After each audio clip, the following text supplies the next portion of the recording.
আমি এইভাবে তোমার সংসারে আর থাকতে পারবো না, এইটাই আমার ফাইনাল ডিসিশন। আরে বাবা, তুমি এত রাগ করতেছো কি জন্য? রাগ করবো না? বিয়ের আগে তো কত প্রতিশ্রুতি দিছিলা কি আমার বাড়িতে আমি তোমাকে রাজরানীর মতন করে রাখবো, আর সেখানে তুমি আমাকে এই সংসারে চাকরানি বানায় রাখছো। এই সংসারে কাজ করতে করতে আমার জীবনটা শেষ হয়ে যাচ্ছে। আমি এইভাবে আর থাকবো না। আরে আমি তো অনেক চেষ্টা করছি, কিন্তু তো পারিনি আমি। তুমি চেষ্টা করছো, তুমি পারোনি, এই ব্যর্থতা তোমার, আমার না। তোমার জন্য আমি এত সাফার করতে পারবো না।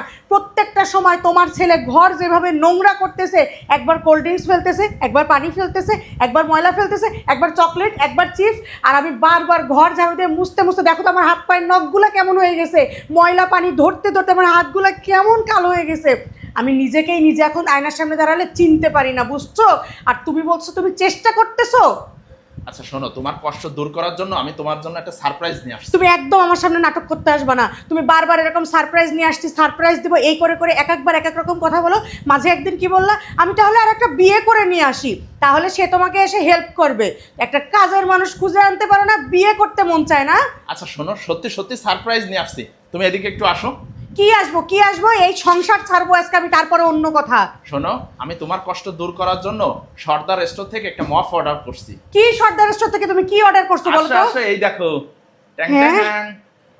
তাই তো, এইটা তো আমি অনলাইনে অনেক দেখছি, কিন্তু তুমি আমাকে এই জিনিস কিনে দিবে আমি তো বিশ্বাসই করতে পারতেছি না। কারণ তোমার পকেট থেকে তো 100 টাকা নিলে তুমি যা করো, সেখানে তুমি আমাকে এত সুন্দর একটা মফ কিনে দিবা? হ্যাঁ, আমি তো অনলাইনে দেখেই আমার পছন্দ হয়েছে আর আমি অর্ডার করে আরে দিয়েছি। আমি তো এটা প্রচুর পরিমাণে দেখছি, কিন্তু তোমাকে বলার সাহস আমি পাই না, কারণ আমি জানি তুমি কিনে দিবা না। এইটা দিয়ে যে কাজ করা এত সহজ, দেখো এখানে জাস্ট পানি নিতে পার। সব থেকে বড় সুবিধা কি এটা জানো? কি? এইটা হইলে তো কাজের মানুষ লাগেই না। এইটার নিচে দেখো কি সুন্দর চাকা সেট করা আছে। এইটা জাস্ট তুমি এভাবে ধরবা, আমি তোমাকে নিচে নিয়ে দেখাচ্ছি, দেখো এটা ধরবা, এই দেখো অটো এটা চলবে, দেখছো? তোমাকে কষ্ট করে হাতে নিয়েও টানতে হবে না। মাজার সমস্যা যাদের আছে তারাও ব্যবহার করতে পারবে।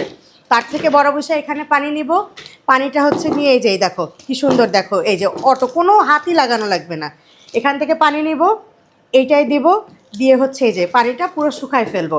আর চাইলে এখানে দেখো বোতল সেট করা আছে, এখানে আমি শ্যাম্পু হোক সাবান পানি হোক নিয়ে সেটা দিয়েও ঘর খুব ইজিলি ক্লিন করতে পারবো, বুঝছো?